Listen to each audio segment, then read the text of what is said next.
Good evening, everyone, and welcome to Soul School Sojourn, the title of a podcast that is virtually unpronounceable unless you slow down, way down. Soul School Sojourn. And this is the place where we gather every so often, not every single week for a variety of reasons, but every so often we get together here and share some thoughts and some ideas and some open communication on a wide variety of subjects. Something you could only hope to find in a conventional school. So we begin each show with class is in session, knowing full well that Jeff and I are as much the students as we are the teacher. I know more, though, because I'm older than you. I defer to your wisdom. Okay. It's goddess wisdom, isn't it? Didn't you mean to say goddess wisdom? Yes, I apologize. No, I thought that went without saying. Some things. I know. It's kind of a given, and yet, it's important. So, I've spent this last week very busy expelling cancer from my soul school classroom. I speak very badly to it. I give it one F grade after another, which is just the first letter of one of my very favorite F words.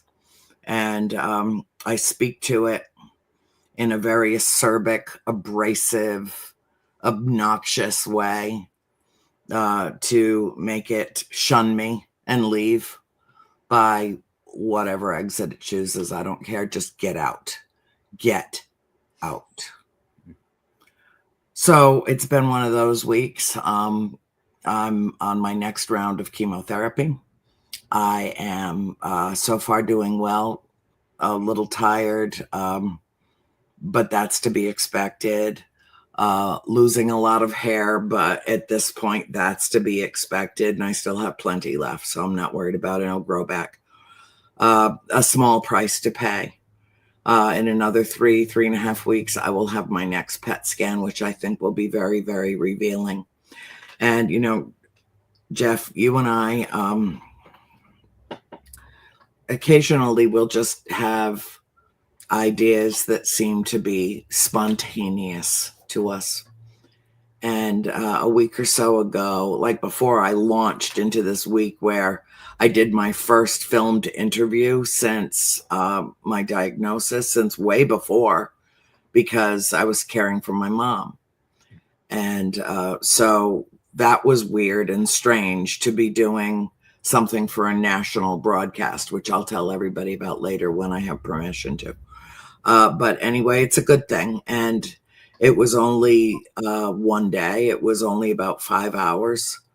And it went well. And I was very pleased and felt like I was in that way coming back to life again, starting to not feel so isolated.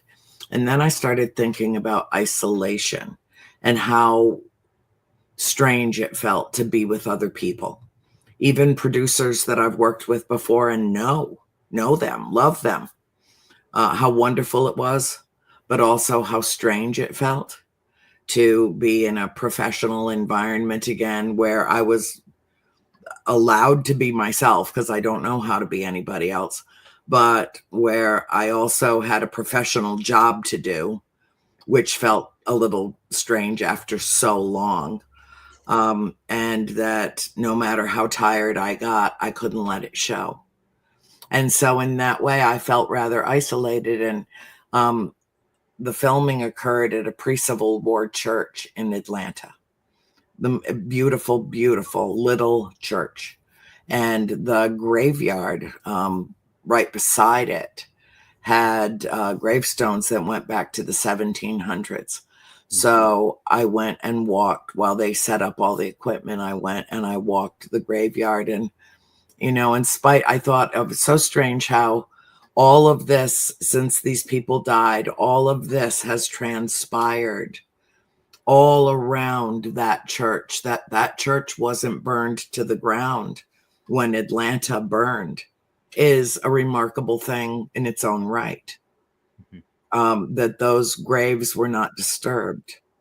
And in the middle of it was a massive, massive magnolia tree. The tree had to have been at least 200 years old. I mean, the blossoms on it were like the size of plates. You could tell it was a massive tree, and it was standing there alone with everybody buried beneath it. But when that church and that cemetery was founded, that church tree, magnolia tree, was a sapling. It was planted in the cemetery, obviously, clearly was chosen to plant in that cemetery. So over all these years and decades and centuries that these people have hopefully been lying in repose, in peace, there was war going on all around them. The storm, especially the Civil War, but not exclusively. There were also, there's every possibility that at least one person was lynched in that tree. Every possibility. I mean, you think the Wild West was something, the Wild South was wilder. And so I was thinking about that as I was walking around. And then I reached out to you, and I kind of threw this idea off of you about, the iconic image of the tree of life. We see it in pendants and earrings and, the tree of life. It's in murals, and it's in, it's everywhere. It's kind of been sucked in by the New Age movement. So, quote unquote, but the tree of life is an ancient symbol. And you use an archetype, I believe is the word. Is that appropriate for that symbol? Yeah, absolutely. And I was thinking about it being a solitary tree and how we talk about it being the tree of life. And even though there's, a million different representations of it and probably 100 different trees that were used in the creation of this global symbol for life, the tree, it occurred to me that symbol touched me in the tree that's just around the corner in front of the gym. It's at least 150 or 200 years old. It's perfect confirmation. It's absolutely gorgeous no matter what season.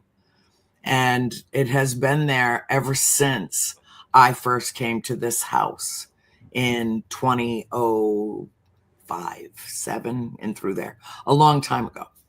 And it's just a part of my life, that single solitary tree. But one thing that, then I saw the one at the graveyard, and then I started noticing single old solitary trees that don't have anything around them. And then I started feeling like they were lonely, because one of the things that I've studied and know about as far back as I can remember are trees.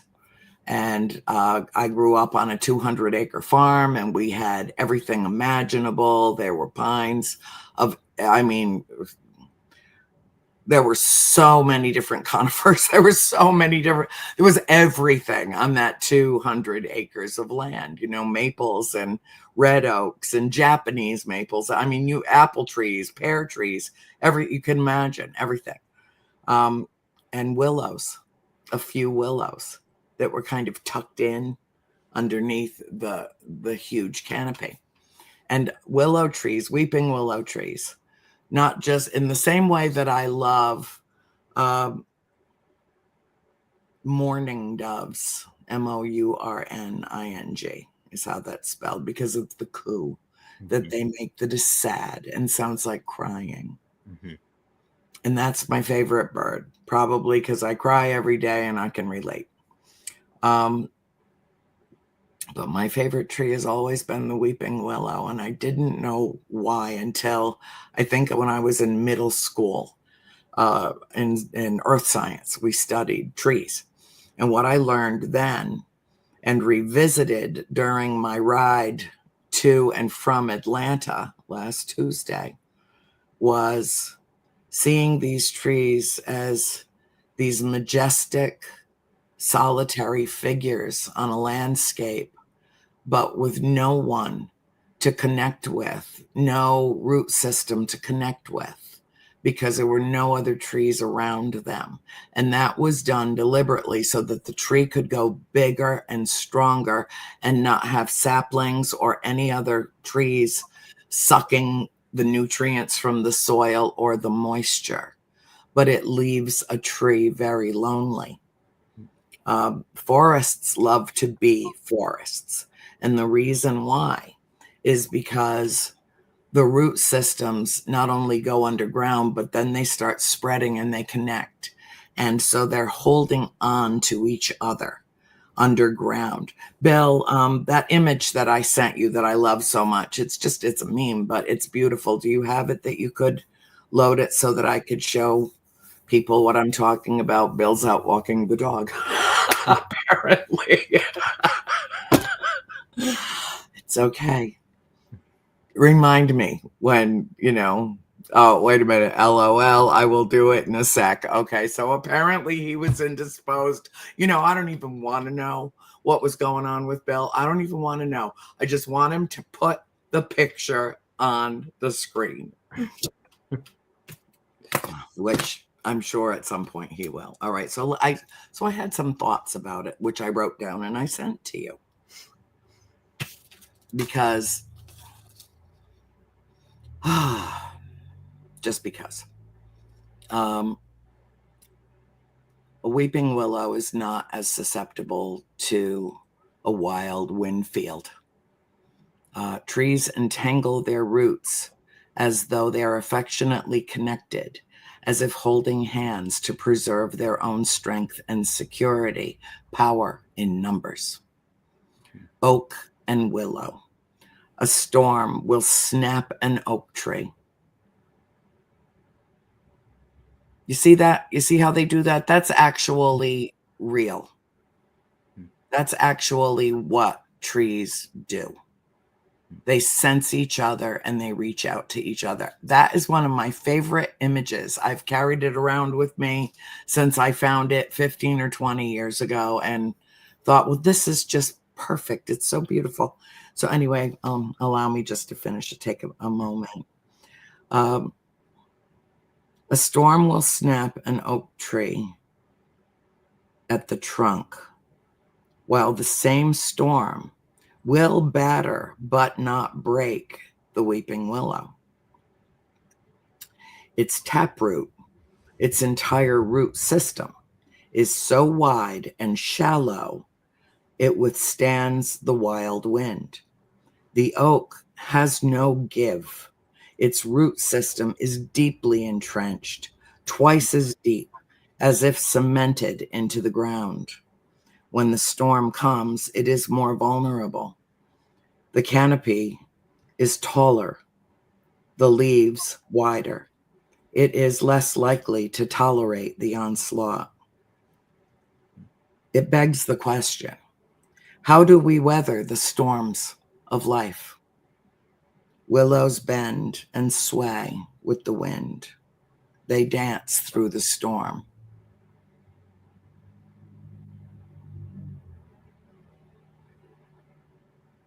Should we consider, in times of trouble,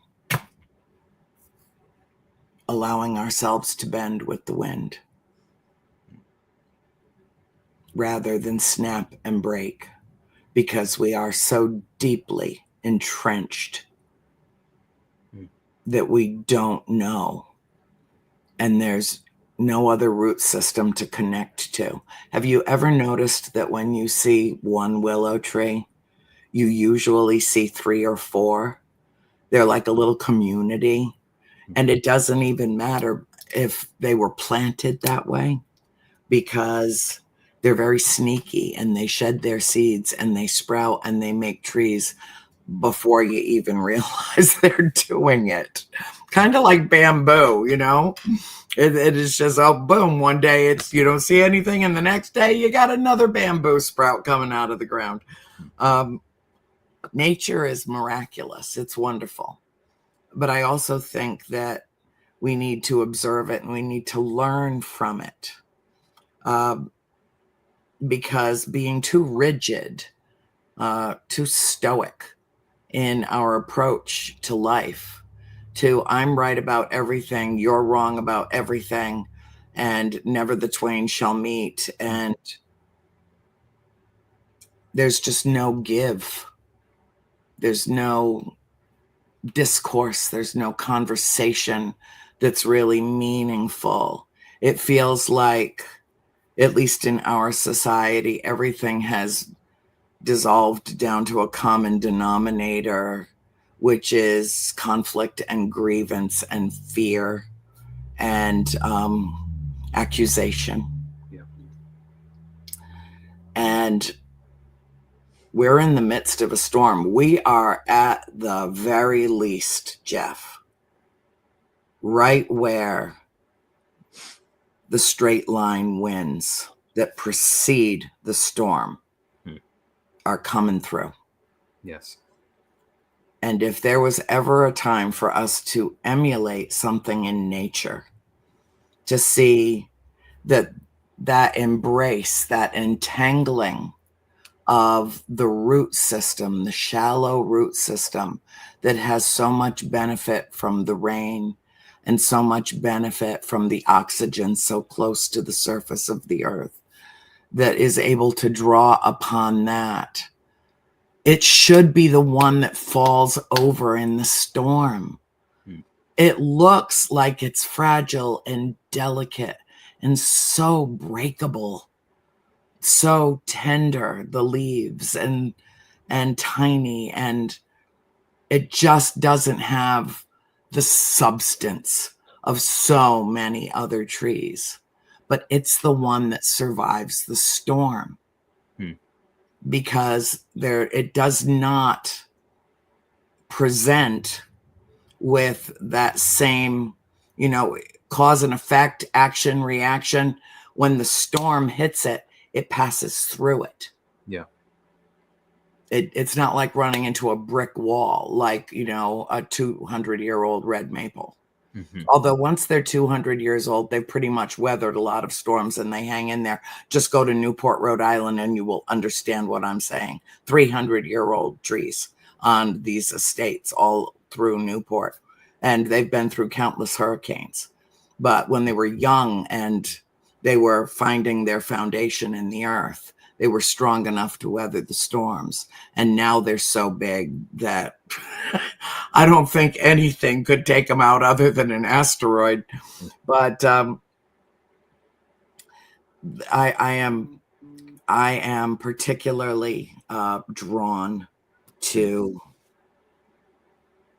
the delicacy, almost like the innate wisdom of the weeping willow. And so we talked about it briefly, but I gave you food for thought. And now I want your thoughts. Yeah. Yeah. Well, there's a lot in there, as I always say.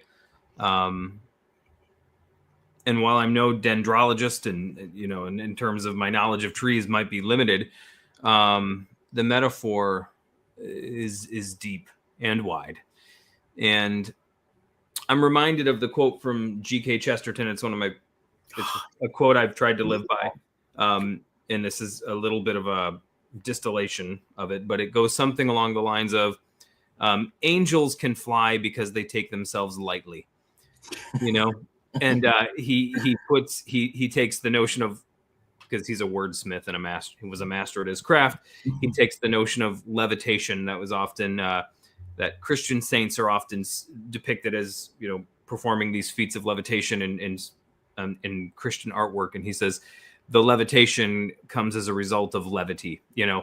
and the angel can fly because it takes itself lightly, whereas he talks about the fall of Satan symbolically or metaphorically as being he falls by force of gravity, but the angel flies because he takes itself lightly. And there is something about that. If I could interject just one point, Yes. the bumblebee flies because it doesn't know it can't. Yeah. A bumblebee has more body mass than its delicate wings can lift.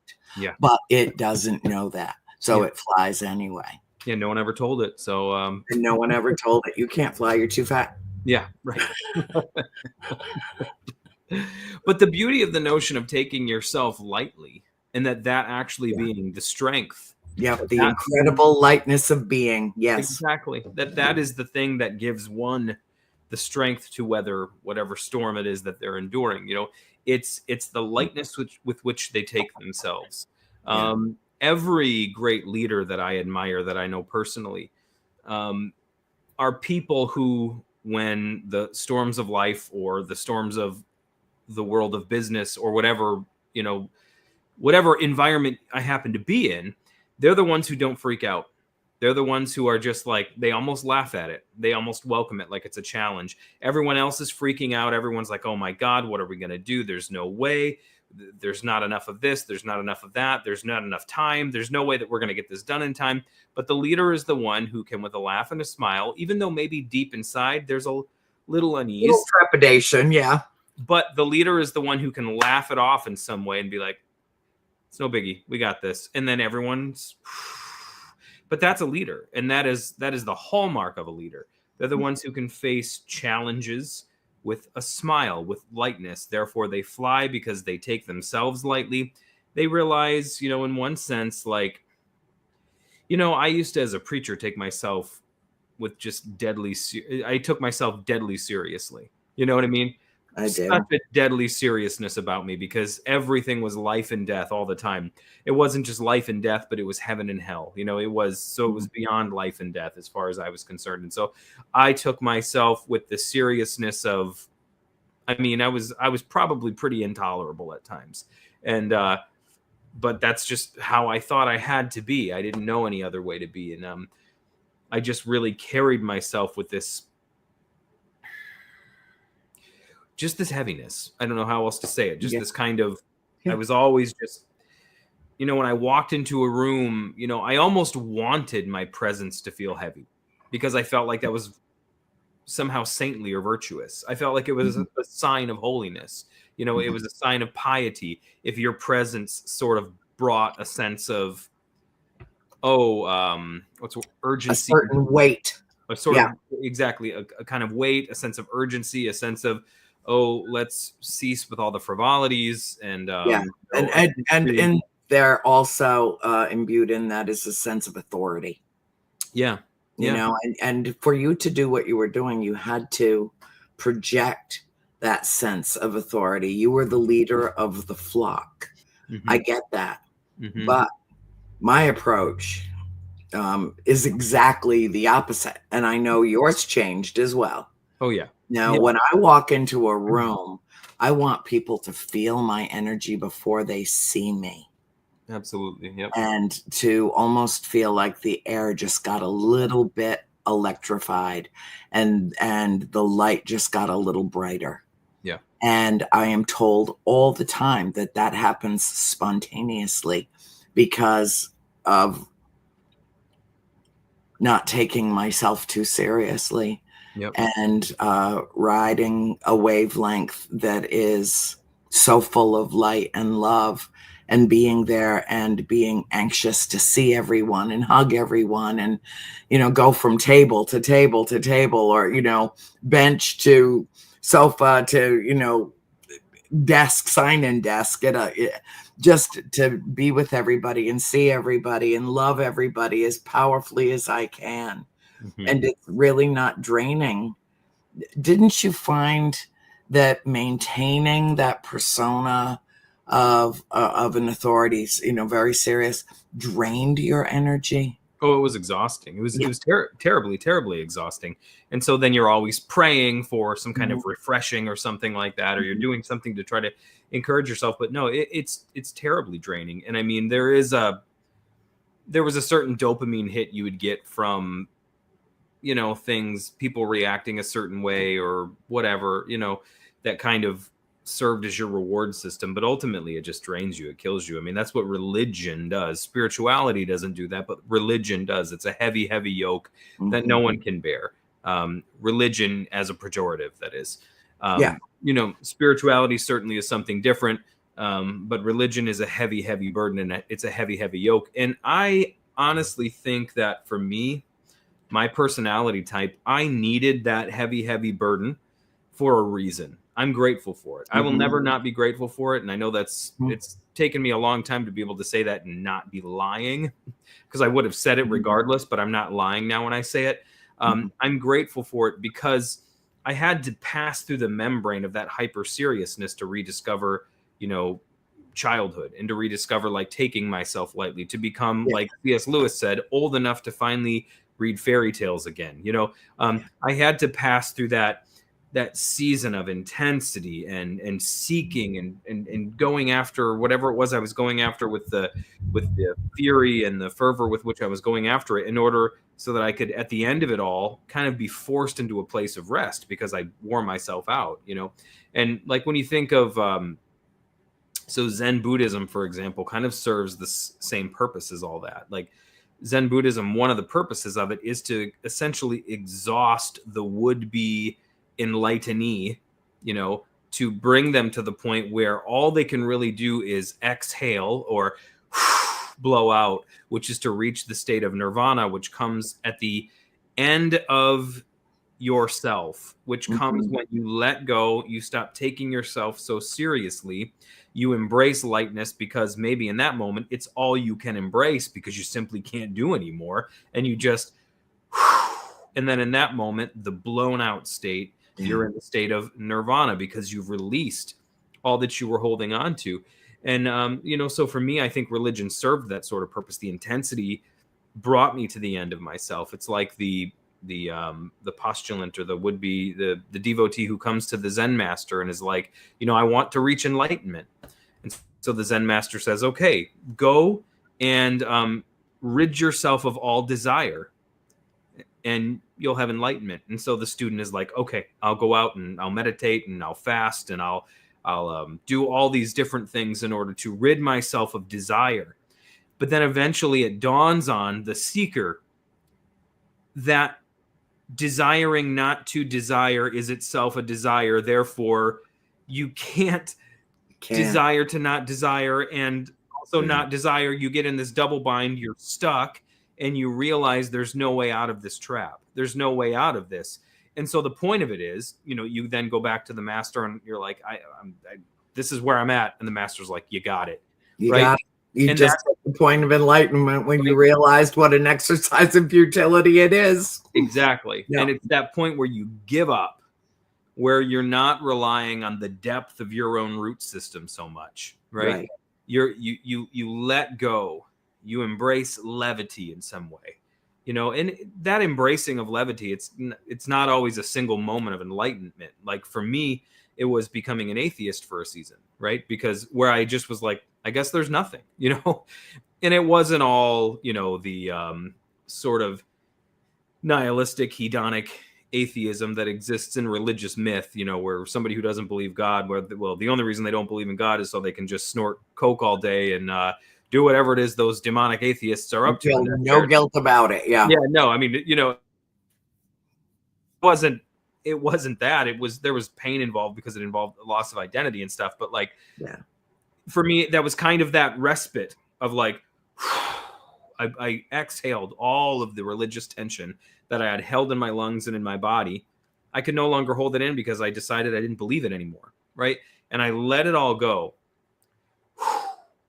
But you can only sit in a state of exhalation, of having exhaled for so long, until instinct causes the next breath to enter your lungs. The breath is already there. The oxygen is there, but something in you kicks in at some point after after being in the blown out state for a certain amount of time, the instinct to inhale returns, and you do inhale. And, so for me, I had to come to the end of myself. I had to be exhausted into a place of, what's the word? Into just a place of blessed, almost apathy, into almost a point where I was like, I had taken everything so seriously before, but now I was at a point where I was like, well, I guess I don't believe.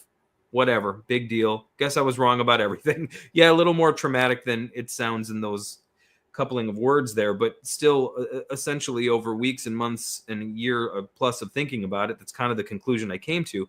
And so it was this moment of not taking myself, my faith, my ability to have faith, my ability to believe anything all that seriously anymore, and just kind of letting it go.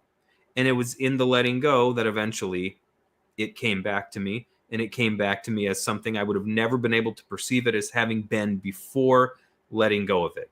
Because that's the beauty of letting go of things. You typically find again what you let go of, but in a form you would have never been able to recognize it in prior to the letting go. And sometimes it is the exact same thing. You just perceive it differently on the other side of letting it go. Sometimes it comes to you in a totally different form, and it's the same thing in spirit, maybe not the same thing in material. But, that's what happened to me. And it came from being forced, really, by life into not taking myself so seriously. And so, like, now the faith that I have, the kind of faith that I have, and it's not something I ever force or, bandy about all that obnoxiously, but I do have a form of faith, and I practice it. I believe in it. It's important to me. It keeps me going. But it's something that, like, I will wholeheartedly admit, if you take it into the laboratory, it might fall apart because that's not its domain. Mm-hmm. That's not what it's about. But does that bother me? Not anymore. Prior to the loss, absolutely it would have, because I treated it with such seriousness, and I placed so much weight on it that it would fall apart. It could fall apart with the slightest application of pressure because of how much, it was so dense because of how seriously I took it, that if you dropped it, it would, there would be a crater left where you dropped it because it was so dense. But now, because I take it lightly, it just floats. And it's real. It's as real as ever, but I don't imbue it with the same. It's more meaningful than it's ever been, but I take it less seriously than I've ever taken it, which doesn't seem to make sense. But I don't think any kind of faith is worth having if you can't ridicule it, if you can't laugh at it, if you can't make a few jokes at its expense. Again, Chesterton said the test of a good religion is whether or not you can make fun of it or laugh at it. He's like, the ones that you can't, well, there's probably something that they're trying to hide there.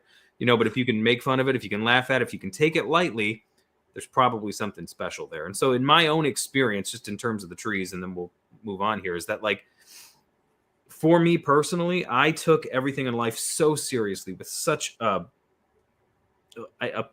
profane seriousness that I had to be forced into a place of levity by the heaviness of my former way of being. And then in that place of having let everything go and having just being forced to take things lightly, I found meaning again, and I found purpose. And I realized that the surface, as I often like to say, the surface is the deepest place.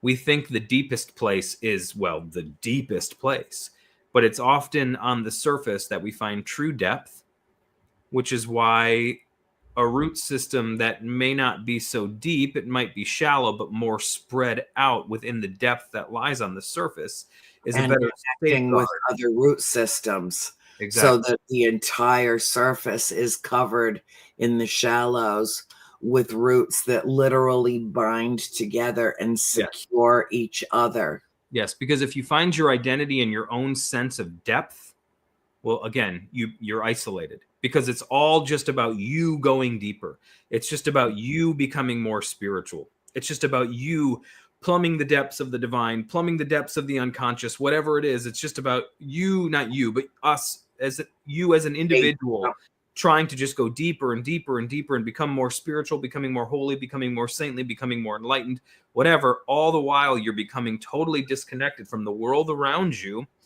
And the more you become disconnected from the world around you, I'm sorry, but the less spiritual you actually are, because we are not individuals, we are interdividuals.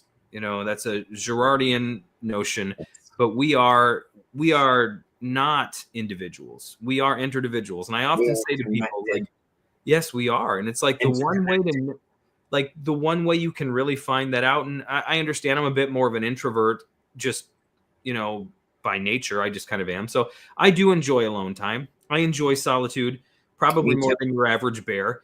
Yeah.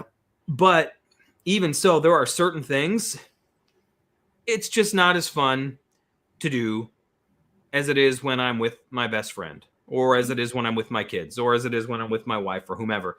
There are just certain things that, I travel a lot, and I'm gearing up to travel a lot more here soon. And it's like, I enjoy it, but I don't enjoy it nearly as much as I do when I'm with the people that I love and care about.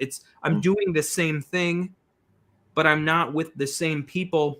And so it doesn't produce the same kind of joy in me. It does produce a kind of joy. There's something there. There's a spark, but it's not the same as it is when I'm with those that I love and we are mutually experiencing this together.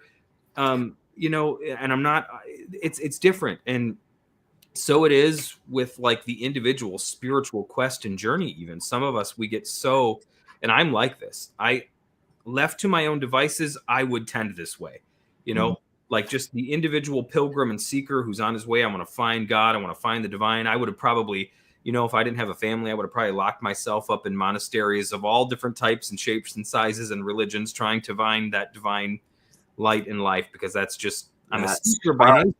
The spark that you actually carry within you. Yeah. And it's good. It's good. But if all I'm doing is shooting my roots straight down, deeper and darker and deeper, and darker and staunch, and certain, stoic, certain and stoic and right, and the only one who knows it, the only one who has it figured out. I've had all these excuse me, I've had all these experiences in solitude, in the privacy of my own prayer closet or brain or whatever. And so like it confirms all of my own convictions and suspicions about myself, and I'm right and you're wrong. And it just makes for a miserable person, and a person who's miserable to be around. And, individual faith groups, philosophical schools of thought, political schools and groupings can all behave like individuals like that themselves, where it's all just about, how conservative we can get, how progressive we can get, how, I don't know, whatever, just fill in the blank with the thing that is in the zeitgeist right now. And, we obsess over just being this thing as an individual group, and we totally lose connection with the other group. And I mean, in America right now, groups are just talking past each other. We don't even, we have no clue. And it's never been easier to dehumanize the other side of the argument than it is right now. It's never been easier to do that, because both sides will provide you with their absolute worst. They're willing to do that. Both sides. There's a permission structure involved now. Not just tacit approval, overt approval for some very bad behavior. And so there is nothing that you can do to fix that. And there is nothing that I can do to fix that. And so the reason that you feel the way that you do in your community, in your sense of family, of the circling of the wagons that we do, and the same reason that I feel is because you are with people, you are understood by these people, your nearest, your dearest, your divine family. And I can say the same. When I think of this in terms of how do we fit in to our natural environment, let me, do some comparative analysis here. I would have to say that, sticking with the metaphor, that the mighty oak is deep. And for me, that's religion. But it's just as susceptible as any one of us is to a flood or a hurricane or a tornado. It's just as subject as we are to this living, breathing organism that we're hurling through space on called Earth. The willow can withstand the onslaught better because I love the name, because maybe she knows how to cry. Maybe she knows how to weep and shed the sadness and the grief and the conflict and the confusion and let go of that as the wind comes howling through, but the leaves are so little, so delicate that it just dances in the wind. It's almost like, oh, wow. And bends and sways and has some give to it. And so if I want to follow through and extrapolate out this comparative analysis, I would prefer to emulate the fanciful willow tree where maybe I'm not so dark and deep. Maybe what I am and the message that I bring into the world is, for lack of a better word, somewhat shallow, simple. Love is the answer to every question. I did not come to love you. I did not come to teach you. I came to love you. Love will teach you. From Buttercup Brigade. I always screw that up. Yeah, but you know what? Those words, that's what I mean when I say that the surface is the deepest place. Take my hand. You can say it, and it can sound simple. It can sound simple. There's so many things that can just sound like simple, pithy little phrases and quotes and whatever. And, people make fun of such things even. But it's like, if you knew what it took, the hell that someone had to go through to get to the point where they could say that and believe that, you would be singing a different tune. So it's the surface is the deepest place. And those, I believe, those who seem surface level are typically the deepest people. There are people who are just purely surface people, but not a whole lot. Not a whole lot. And like even in Buddhism, in Zen Buddhism, like the Zen master is often one who does not seem like what you would think of as a Zen master at all. You're not going to find them levitating in the temple, just in the lotus position, surrounded by incense sticks. That's usually someone with a bit of pretense about them. But the Zen master is one who is very normal, almost offensively normal. And that's because they've gone through this process of seeking the depths of enlightenment, coming to the end of themselves and realizing they can't, and then embracing just this sense of lightness. And so there is a painful ordinariness about them, but those with eyes to see and or ears to hear, they detect, just like with the phrase someone might use, and they might say that's simple, but the one with eyes to see and ears to hear can detect depth in something that might just go over someone else's head or pass right by them. So the Zen master, they look incredibly ordinary, but the one who knows, the one who's kind of heard this inside joke before, let's say, they're like, I know what's going on here. There's more to you than you're letting on. And that's what this is. It's not like a frivolous lightness. It's like a lightness that has been absolutely tested, right? It is like a lightness that has been, I don't want to say earned, but it has been earned in a sense, because it is true illumination. Yes. When you've going back a few shows, when you've walked out the gate of the Garden of Eden, absolutely expelled, and then found your way back in. Absolutely. from the back door to the garden, Yeah, and everything had changed. Remember that conversation that we had? absolutely. Yeah, and And that's it. what was in the center of it? The tree of life with a Yep. serpent. Yep. Yep. No, and that's exactly it. And I that's one of my favorite analogies to use anytime I talk about spirituality, the process of deconstruction and reconstruction, or whatever words people want to use. But yeah, Mhm. and that's a Paul Ricoeurism, in a sense. His notion of, leaving Eden. You have to leave Eden. Everybody has to leave the simplicity of the garden at some point. Right. And when you do, you're forced out by the knowledge of good and evil. It was partaking of the fruit from the tree of the knowledge of good and evil. There's two trees in the garden. The tree of the knowledge, well, there's many trees. They're told they can eat from all of them, including the tree of life. The only one they're not to eat from is the tree of the knowledge of good and evil. And most of the patristic fathers and early church teachers taught that, well, it was just because it wasn't time for it yet. And at a certain point, they would have been invited to eat from that tree, but it wasn't time yet, because there's certain things you don't awake until it's time to awaken those things. And so they partake of a type of wisdom and knowledge metaphorically before the time, and Mhm. it causes them to be expelled from the garden of innocence. Mhm. And Paul Ricoeur's notion is that, okay, well, what happens once you're expelled from the garden? Like the naivety of childhood, like the literal naivety of literal childhood. Not anything philosophical, but you're booted from it at a certain age because you Mhm. experience the pains of the world. Your parents get divorced, something traumatic happens, and it's like, I can no longer be a child as I was.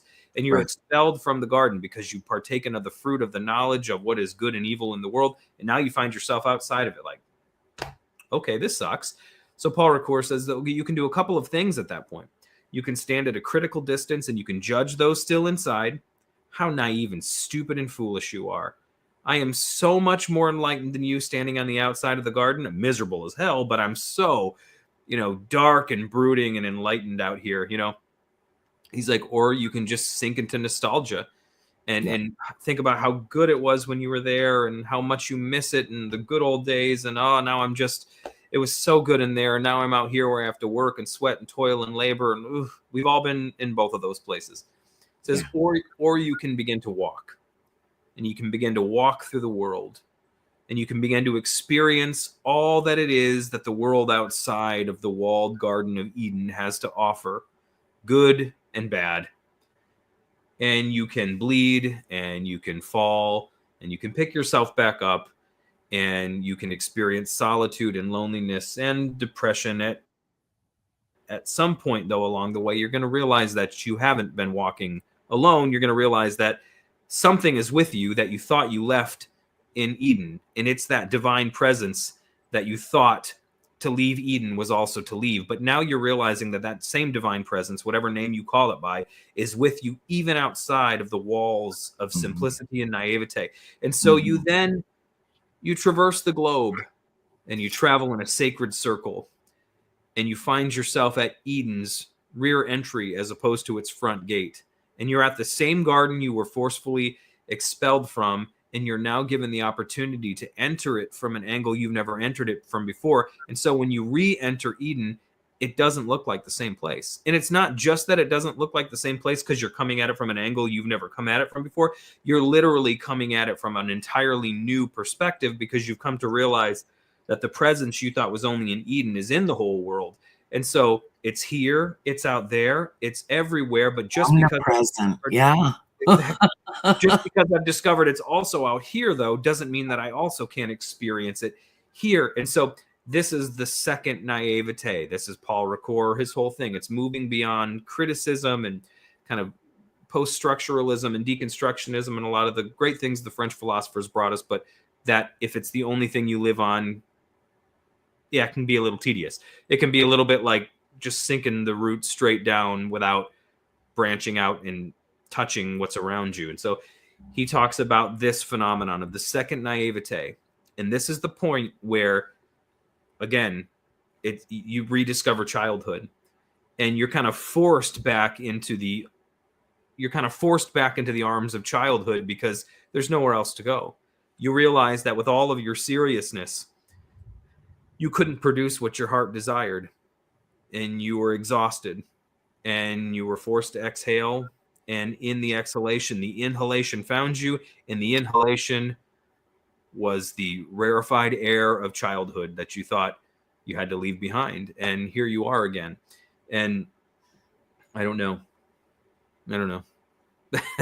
Well, Thoughts? I do think that there's something analogous here that we can learn from. Soul school being such a difficult place to navigate, where the lessons always come before the test. Yeah. And I think that we always learn our lessons the hard way, and usually the hardest way possible. Mm-hmm. And so what I see analogous with that too is the wood of an oak tree is like cement. It Mm-hmm. is it's why Yeah. oak is used for furniture. Find me an antique Yeah. that isn't made of oak or rock maple, Mm-hmm. those two, or mahogany. Um, hard as rock Mm-hmm. and impervious. And if stoic and alone and set on the landscape, yes, its roots will spread. Yes, it will grow to be mighty. But as those roots spread, they're searching for more roots to latch onto, because we really are all in this together. We are engaged and intertwined, and we are all relevant to each other's lives. And so when you see the cluster of the weeping willows, know there's a reason for them to weep, but also know that as they do so, they weep together, and their roots are connected as we are connected. And so I personally choose in this reflection to live emulating the willow. Everybody can pick their own tree.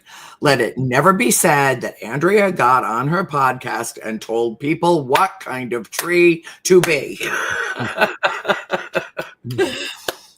We are out of time, which means, of course, I have to say those horrible 2 words, class dismissed. But before I do, I want everybody to be the light, be the beacon, live and love with purity of heart, and dance with the wind. Class dismissed.